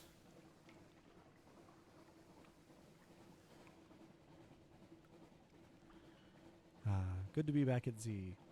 I'm glad nothing terrible has ever happened out on the ocean. Discovered Bad Stevener's Abyss. Discovered Hunter's Keep. Well, I guess if it's that close, we might as well take our student over there to begin with. Now, with our last captain, we ruined this poor student's research work. But maybe this time we'll be nicer.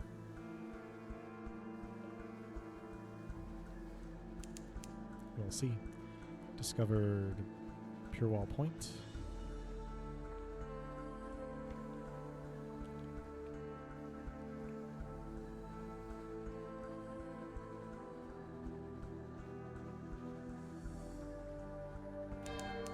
Go. The glassy chop of dark water, the iron clatter of feet at the hatchway. We also discovered Low Barnet. Hunter's Keep. A quiet isle, a grand old house. A hump of dark rocks swathed in mist like 100 other Untersee islands. But here's a grand house, windows aglow, lawns impossibly green and lush in the false starlight, raked gravel paths. You stand on the dock as the sea nudges the ship's sides. An unexpectedly warm breeze carries the faintest trace of lavender. Let us...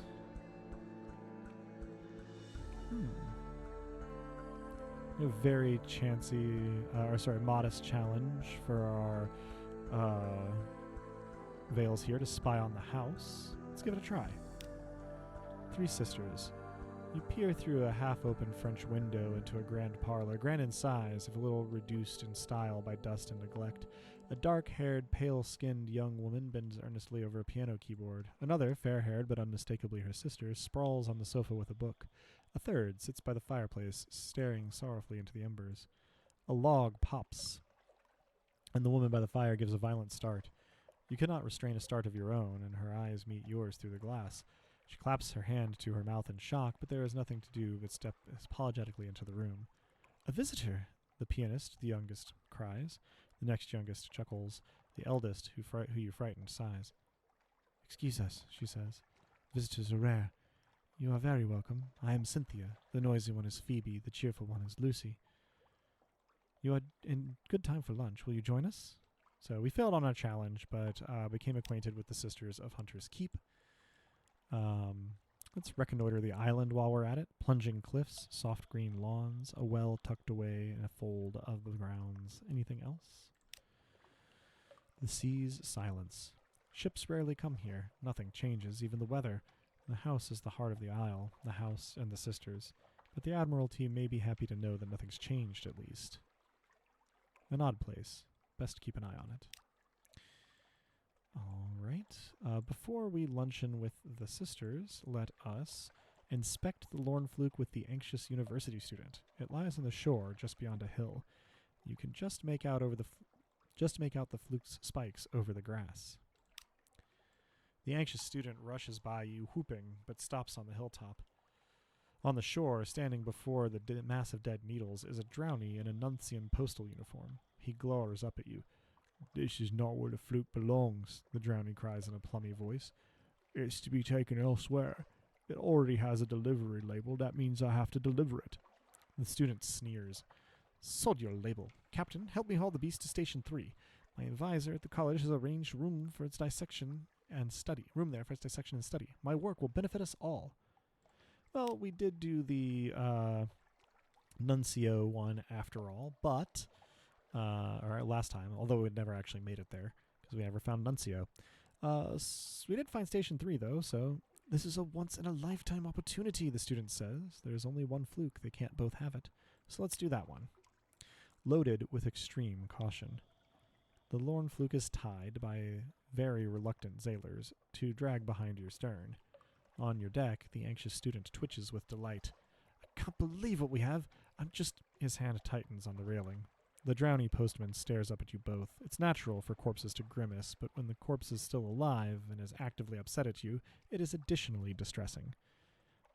It is rare for something so awful washing up on shore. All right. Let us have lunch with the sisters, or one of them anyway. I think maybe Lucy was the only one we didn't do last time. Luncheon with the sisters. Lucy. Lucy is the middle sister. Sunny, restless, prone to giggles. A daft tale. Lucy leans over and whispers to you confidentially. A complex story about a butler, a pig, and an inheritance. You don't follow all the details of the plot, but somehow the pig ends up in an attic, and the butler in a vicar's bed. Candles flicker, dishes enter and leave, and the wind butts gently at the window panes. By the time the plum pudding arrives, you're as cheerful as you've been in months. So that's all for now. You are acquainted with the Sisters of Hunter's Keep. We gained supplies, lost hunger, and gained Stone's attention. We did do that one in the past, but I just had forgotten. All right, let us away. I don't think we have anything marked on our chart, so who knows where Station 3 is going to end up being. Instead, let's make for the Tomb Colonies, following the coast north.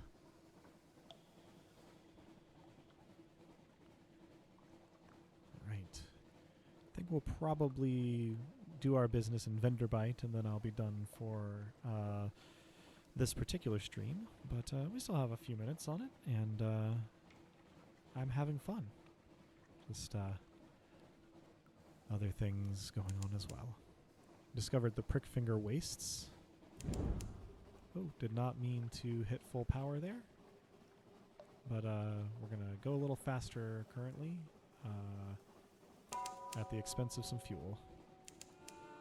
Discovered Davies Bay. Dust, echoes, even a sepia tint to the air. These are the waters around the Tomb Colonies.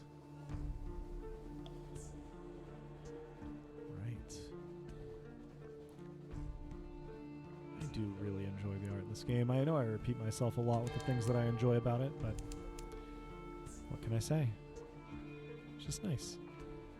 Again, sorry for the background noise. We have military aircraft flying overhead. Blue lightnings crawl leisurely up the funnel. St. Erasmus dancing, the cry goes up.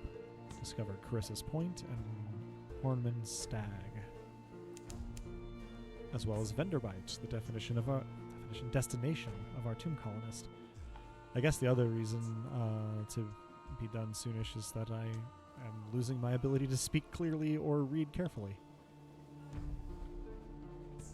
Here goes. The trouble with tomb colonists. You've brought this decaying emigrant north, now what? Days of shrooms and roses. Now I'm going to have a Thrill Kill Cult song stuck in my head for a while. The new tomb colonist surveys Venderbite, shaking her head. It won't do, she says. It won't do at all. Oh, okay. A plan. I had no idea the place would be so quite so unprepossessing. Perhaps we can liven it up a little yet. If only I knew a helpful Z-captain. Bring 10 units of mushroom wine to Venderbite, and perhaps they'll have something for you. So we've lost our tomb colonist, but gotten a prompt to bring wine to Venderbite, which, you know, not the worst thing. We can provide wine, or provide wine enjoying the celebration once we have it. The tomb colonists of Venderbite have few pleasures remaining. Their new home is an echoing place of rare dust. Perhaps you can help a little. Not yet, but one day. The tomb colony of Venderbite. On deck, you can hear the sound that 1,000 bandaged dead make as they shuffle and cough. It's something like the world's most restless concert audience or the world's most plague-ridden cathedral. The funging station on Demo Island will have us some mushroom wine for the tomb colonies. So we can assist a specialized collector. A dapper gentleman lounges by a dry fountain, admiring a frost moth with a predatory gleam in his eyes. Would you like to help him find the quarry of a lifetime? Honestly, sure, but we don't have everything we need yet. A weak call for help. An emaciated man is slumped against a wall of the docks, sitting on a huge crate, waving weakly at us. But again, can't do that one yet. No submarine. No terror as yet, so no dusty glass of wine. but we can gather gossip for a port report. Who's plotting what out in the tomb colonies? Along the coast of the Untersee, it's remarkably hard to die. The decrepit and nearly dead who leave London become tomb colonists and settle here in bandaged peace. But they don't give up their ties to home or their politics. You can gather a haul of complex clues, enough to keep your contacts in London interested. Tomb colonists fill their idle hours with conspiracy. Some of the conspiracies are of interest in London. And we can visit the first curator. Z Captains. The first curator gives audience. The first curator is responsible for the preservation of the tomb colonies. It has been here much longer than London, like all the oldest tomb colonists. But even tomb colonists dissolve in the end. Its time is close. Let's do that. First curator's manse. No more light, the obsequious steward cautions you. The curator's terribly afraid of moths. He opens the door and you step into near darkness. A pair of luminous lamplighter bees buzz in the latticed ivory tube. There's no other source of light. A bandaged shape no larger than a child lies crumpled on a couch. It lifts its head with obvious effort. It takes several seconds for you to distinguish its voice from the soft buzz of the bees. So, let's go through our steps here to get the side quest we had last time. I say side quest, the objective mission. Listen to the whispered request. Sea Captain, Silkskin, not much left of me. I will go into the Grand Sanatorium. Please, bring me colors. 7 colors. Pay well. 7 colors? Cosmogone, Irigo, Pelican. Steward has list. Find them here and there across the wide Black Sea. About the Grand Sanatorium. One hears the name whispered here and there in the arcades of Venderbite. A long, low chuckling. Oh, Silkskin, you don't want to know. The chuckling becomes a cough. We don't die here below, not unless we go to Z. So we needed something else, somewhere to end. And accept the commission. Thank you. This poor flesh thirsts for colors. No more words. It collapses, rustling, back on the couch. Even the effort of speaking seems to have diminished it a little. The audience is over. As the door opens, it shrinks from the finger of light that reaches across the floor. Outside, the obsequious steward nods. The book? Yes, the book. He hands you a slim, illustrated volume. The curator is old as dust. We will all be grateful if you do this one last favor. So we got our book and our 7 pages of the Neathbow, just like we had last time. And then we can explore Venderbite. Here, they favor candlelight over gaslight. The shadows are swagged like cobwebs. The tomb colonists stand still enough to be mistaken for sculpture until they laugh or cough. 1 building in 3 seems abandoned. Let's see what we find. A raggedy fellow. Captain, I'm a good seaman. I'm yours if you'll have me. Will you have me? I'm hungry. I work hard. He seems likely enough, if a little ragged and sorrowful. We can take him with us, since we can use the extra hand. We can leave him here. Strangers are too chancy. You've heard stories about things in the shape of sailors.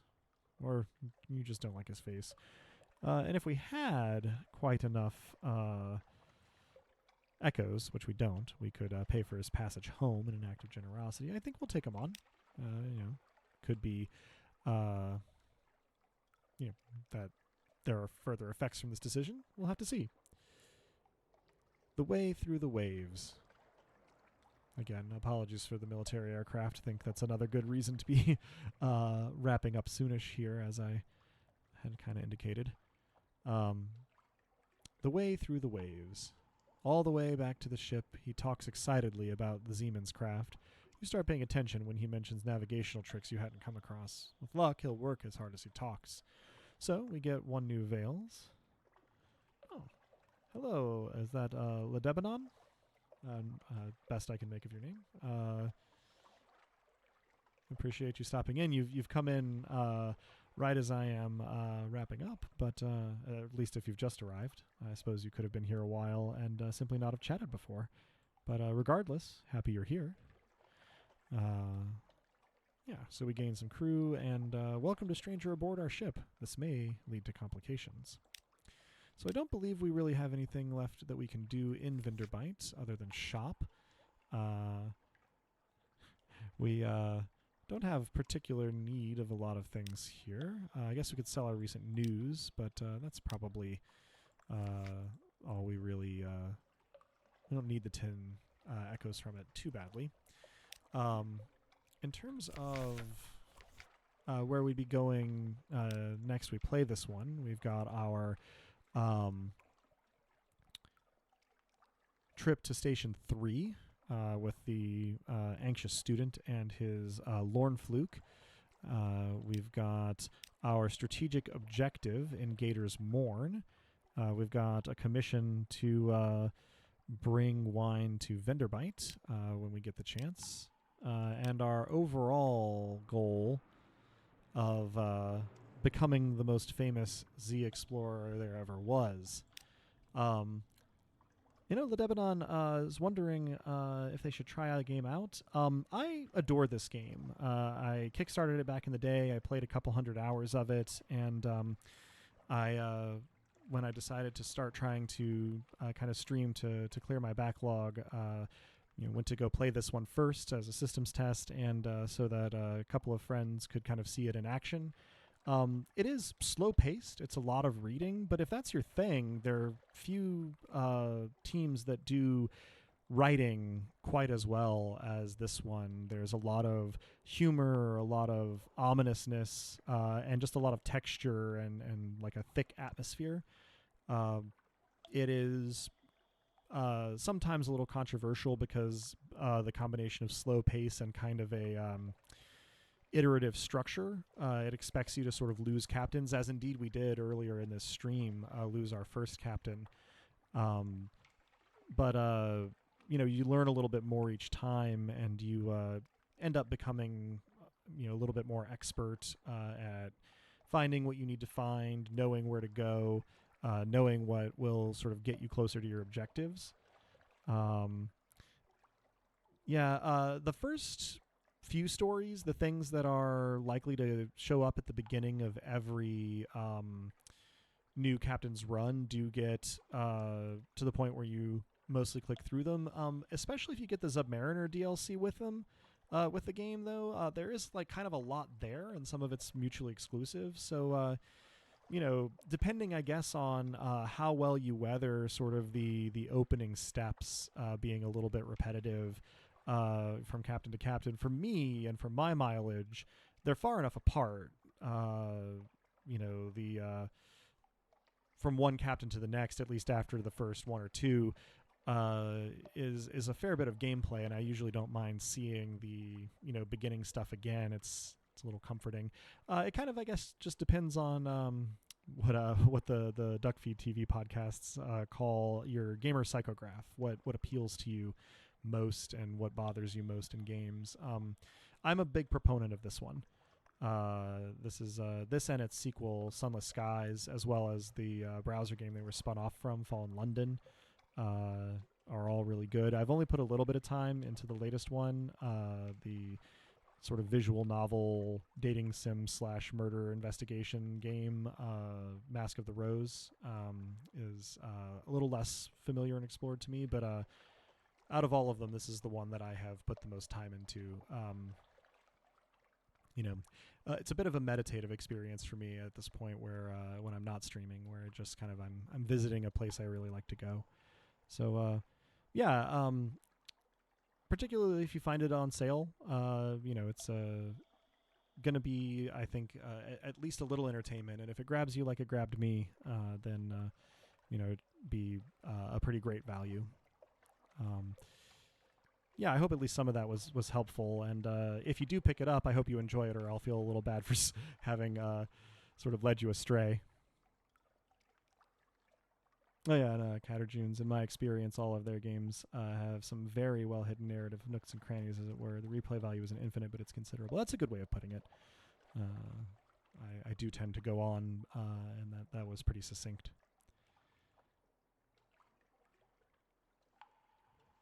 Well, I appreciate everybody who stopped in. I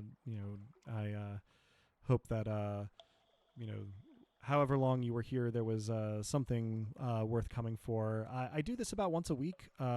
Next time, I'm likely to be starting up with a different game, something actually out of my backlog, now that I kind of know how to do this, but I have made promises that I will come back occasionally to do another captain in Sunless Sea. This was the very first voyage of the second captain after our first one died just a little ways in to today's stream. So this will be where we pick up with our captain next. We do come back to this game. Not entirely sure when that will be, but I'll go ahead here and switch over to a text card of thanks for watching. There we go. My wonderful noisy mechanical keyboard there, letting you know what I'm up to. And I hope that this was a good time for everybody. Take care, and hopefully I'll see at least some of you again next we launch this ship or anything else. Ta-ta for now.